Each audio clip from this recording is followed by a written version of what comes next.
What if the most shocking proposal in a room full of billionaires had nothing to do with money at all, and everything to do with seeing a forgotten woman as fully human, a single moment that turned comfort into discomfort, judgment into silence, and changed two lives in a way no one expected? Before we dive into this incredible story, do not forget to subscribe and hit the bell icon so you never miss our powerful, life-changing content. I remember the smell of rain on hot pavement that morning. It clung to my clothes like a question nobody wanted to answer. My shoes were thin and the city felt loud and sharp beneath my feet. I stood near the glass doors of a hotel that reflected a version of me I barely recognized. Then a black car purred to a stop, smooth as a promise. The window lowered, slow and deliberate. I felt eyes on me, calm and steady. He asked my name with a voice that carried no pity. He asked if I wanted a job for one evening. I laughed because laughter was cheaper than hope. He said he needed a date for a charity gala. He said appearances mattered and honesty mattered more. He said I would be paid fairly, treated with respect and free to say no. The word respect landed heavier than the rain. I said yes before fear could speak. Inside the car, leather breathed warmth and silence felt safe. He offered food first, then clean clothes, then time. In the mirror of a boutique, I watched dirt give way to skin. I watched my shoulders lift as if they remembered pride. The dress brushed my legs like forgiveness. When we entered the ballroom, chandeliers spilled light like frozen fireworks. Music hummed through marble floors into my bones. People turned, curious then confused. Their whispers tasted like metal in the air. He placed his hand on my back, steady, anchoring. I felt the moment stretch, thin and trembling. Someone laughed too loudly near the bar. Someone stared at my hands as if they told secrets. I focused on my breath and the weight of his presence beside me. He spoke to me as if I belonged there. He listened as if my words carried history. Pain loosened its grip just a little. Then the host tapped the microphone. Silence fell like snow. He stepped forward, heart beating loud enough for me to hear. I felt shock ripple through the room before the words arrived. He spoke my name, clear and unashamed. He spoke about work, about dignity, about seeing people fully. My palms grew damp and the lights seemed too bright. When he knelt, the world tilted. Gasps cut through the air like glass. I tasted salt as tears threatened to rise. The ring caught the chandelier light and scattered it across the ceiling. Time slowed, heavy and electric. I felt every eye, every judgment, every doubt pressing inward. He looked up at me with a tenderness that asked nothing and offered everything. My heart raced between terror and trust. I thought of nights without shelter and mornings without hope. I thought of kindness arriving without warning. As the room held its breath and my name echoed inside my chest, I felt myself standing at the edge of a life that was opening, trembling, unfinished, and waiting for the next breath to decide where my voice would go and how my hands would move and what the truth rising inside me was about to become. As the music swelled again and the crowd leaned forward and his eyes never left mine while the moment kept unfolding forward into something still forming, my knees felt weak, yet my spine held firm. I heard my own breath louder than the orchestra. The scent of roses mixed with polished wood and expensive perfume. I saw my past flicker in the crystal walls like a shadow refusing to leave. His hand trembled, not with doubt but with care. I realized this moment was not staged. This was not charity wearing a costume. This was choice standing naked in public light. My fingers brushed his and warmth surged through my chest. The crowd shifted, uneasy, uncertain how to witness sincerity. A woman in pearls pressed her lips together, fighting disbelief. A man near the stage lowered his glass, eyes softening despite himself. I swallowed, feeling every scar inside me speak at once. I thought of hunger teaching patience. I thought of loneliness teaching listening. I thought of pain teaching truth. I asked him why me, my voice barely steady. He answered quietly, yet the room leaned closer. He said I saw him when nothing else did. He said I listen without wanting anything back. He said love begins where pretending ends. My heart struck my ribs like it wanted freedom. The silence grew thick, almost uncomfortable. I sensed the weight of every life in that room pressing into this single choice. The lights felt hotter, the music farther away. I nodded before words could interfere. A sound escaped the crowd, half shock, half awe. He stood, eyes shining, disbelief melting into relief. Applause erupted unevenly, uncertain at first, then unstoppable. Hands clapped while mine struggled to catch up. He slipped the ring onto my finger, gentle, reverent. It fit as if it had been waiting. I felt something mend inside me without warning. Yet discomfort lingered like a low hum beneath celebration. Questions swirled behind smiles. Judgment crouched behind polite approval. I sensed the coming storm hidden behind silk curtains. He leaned close and whispered that courage always invites resistance. I felt his words settle deep, heavy and true. As cameras flashed and voices rose, I realized the hardest work had not even begun. This moment was only the doorway. Beyond it waited effort, patience, misunderstanding, and unwavering commitment. I held his hand tighter as the room spun with sound and light. Inside that grip lived tenderness and fear intertwined. I understood then that love was not rescue. Love was shared labor. And as we stepped forward together, the floor beneath us seemed to shift again, as if the world itself was testing whether we were ready to keep walking into what came next. While the crowd followed our movement and the music changed and my heart kept learning, second by second, how to remain open without armor, how to stand visible without shrinking, how to move forward into a future still forming, still fragile, still asking everything from us without offering certainty in return. The doors of the ballroom opened, releasing a rush of night air. Cool wind touched my skin like a question. Outside, cameras waited, hungry and impatient. I felt the weight of the ring pulse against my finger. Each flash felt like a verdict. He walked beside me, not ahead, not behind. That balance steadied my steps. A reporter called my name, stretching it thin with disbelief. Another asked if love could be bought. Their voices scraped against old wounds. I smelled exhaust, rain, and fresh flowers tangled together. My chest tightened as memories of sidewalks and silence rose again. I felt the old instinct to disappear. He squeezed my hand once, grounding, present. Inside the car, quiet returned like a held breath released. My reflection in the window showed a woman changing, not finished.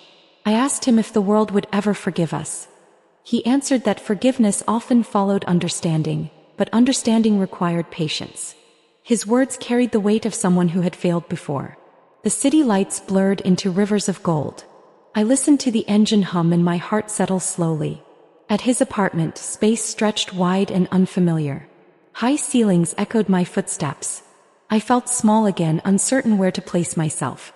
He noticed and dimmed the lights, softening the room. He offered tea instead of champagne. Steam curled upward like a quiet promise.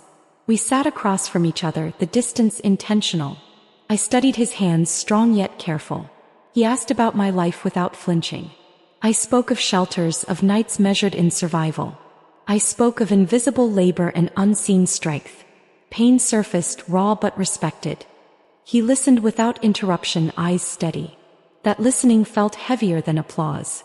I realized love was already working quietly. Later, alone in a guest room larger than any place I had known, I lay awake. The sheets smelled clean and unfamiliar. The ceiling felt impossibly far away. Fear crept in, whispering about tomorrow. I wondered how long kindness could last under scrutiny. I wondered how many people would try to reduce me to a story. Outside, the city continued, relentless and awake. I pressed my hand to my chest, feeling the steady proof of survival. Somewhere beyond the walls, judgment gathered strength. Somewhere inside me, resolve did the same. I knew morning would bring questions, contracts, and careful explanations. I knew love would demand work that no one could see. As dawn began to thin the darkness at the edge of the window, I stayed awake, breathing through uncertainty, standing at the threshold of a life still unfolding, still untested, still asking whether I could remain true to myself while learning how to walk beside someone whose world had always been open while mine had been built from endurance. And as that light grew slowly stronger, I felt the next challenge approaching, quiet but insistent, waiting just beyond the moment before everything would begin again. Morning arrived without ceremony. Light slid across the floor like a cautious visitor. I rose slowly, listening to a building breathe around me. The city hummed below, indifferent and alive. In the kitchen, he stood by the window, already awake. He looked tired in a way money never erased. He smiled when he saw me, soft and uncertain. On the table lay newspapers, folded but loud. My name stared back at me in thick black letters. The word homeless cut deeper than I expected. My stomach tightened, familiar with that kind of hunger. He apologized, not for the headlines but for the weight they carried. I told him weight was something I knew how to hold. We ate quietly, letting the moment settle. The coffee tasted strong and grounding. Outside, sirens traced the air like reminders. He spoke of meetings, lawyers, advisors with urgent voices. I spoke of shelters opening late and closing early. Two worlds touching, still learning the pressure. By midday, the first letter arrived. Then another. Some filled with praise that felt hollow. Some sharp with anger disguised as concern. One asked if I was grateful enough. That word burned. Gratitude had never required silence. He watched my face as I read, attentive. He asked what I needed. No one had asked me that so directly before. I said I needed to keep working. I said I needed purpose that was mine. He nodded, relief crossing his features. We visited a foundation that afternoon. The lobby smelled like polish and expectation. People smiled too carefully. I felt their eyes measure my worth. I felt my back straighten in response. A woman shook my hand and held it too long. She said my story inspired donors. I corrected her gently. I said my life was not a lesson but a reality.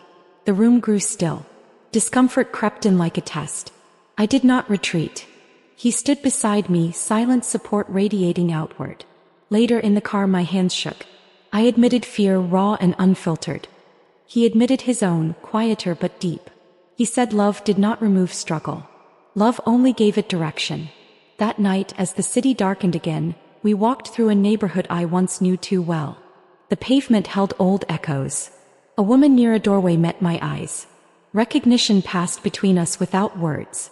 I slipped some money into her hand, then stopped myself. I asked her name instead. Her smile changed shape. Connection lingered, heavier than charity. As we walked on, my chest filled with something steady and fierce. I realized the proposal had not been the shock. The real shock was being seen and choosing to remain visible. The work ahead pressed close, demanding honesty, resilience, and patience.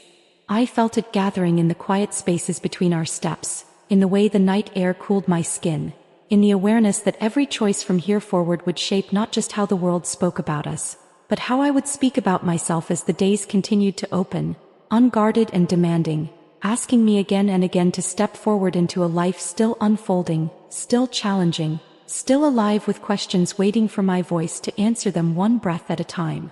The next days moved with a strange rhythm. Slow in private moments, fast under public eyes. I learned how silence could be louder than noise. I learned how kindness could still bruise.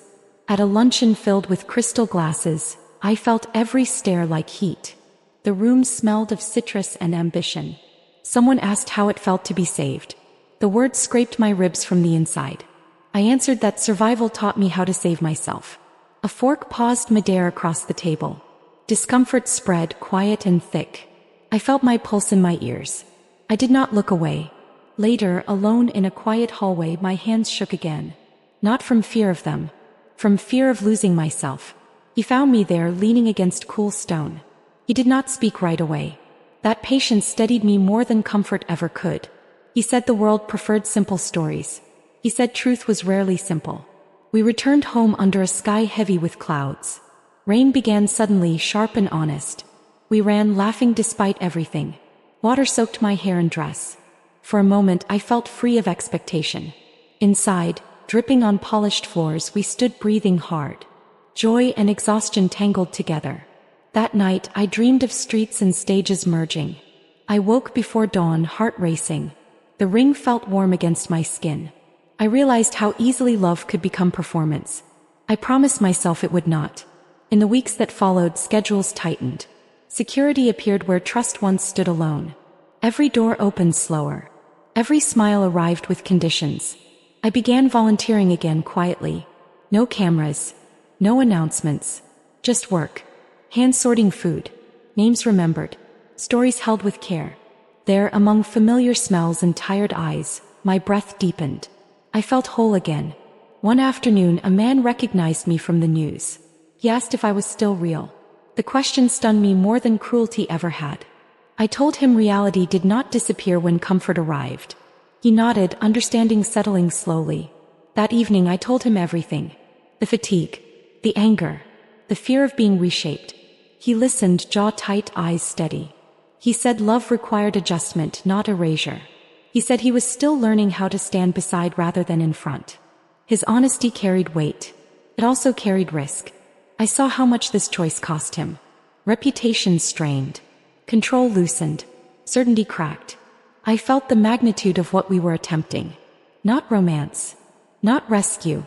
Transformation through shared effort. As another invitation arrived, embossed and demanding, I held it between my fingers. The paper felt too thick. Too heavy. I sensed the next test waiting inside that envelope. Not from strangers. From the world that believed it already understood us. I stood by the window, city stretching endlessly beyond the glass, knowing that stepping forward again would require courage layered over tenderness, strength balanced with openness, and a willingness to let discomfort teach rather than harden me as I prepared to walk once more into a room where expectations waited, sharp and watchful, ready to see whether I would bend, break, or stand exactly where I was as the story continued to press forward without permission, without certainty, without pause. I opened the envelope and chose my own way forward. Not louder, not smaller, just true. At the final gala, brighter and colder than the first, I walked in with steady steps. The room waited for spectacle. I offered sincerity instead. When asked to speak, I felt the old fear rise. I let it stand beside me. I spoke of work that went unseen. I spoke of dignity that survived loss. I spoke of love that did not rescue but walked alongside. The room shifted slowly, honestly. Some faces softened. Some resisted. That no longer frightened me. He watched from the edge, not as an owner of the moment but as a witness. That was love in practice. Later, under quiet stars, we stood together without an audience. The city breathed below us. I felt grounded in my body, my story, my choice. I knew the future would still demand effort. Understanding would still take time. Pain would still visit. But I also knew this. Kindness grows when it is shared, not displayed. Love deepens when it respects truth, not image. Every person carries a history invisible at first glance. Every heart deserves to be seen without judgment. I was never a symbol. I was never a secret. I was a person who endured and chose connection. And in that choice lived the quiet lesson. True wealth is not measured by power or possessions. It is measured by the courage to see others fully, by the humility to walk together, by the work of love done daily, patiently, sincerely. That was how the story closed. Not with applause, but with understanding. Thank you for listening to this heartfelt story. If it moved you, share it, comment below, and let someone know you are never alone.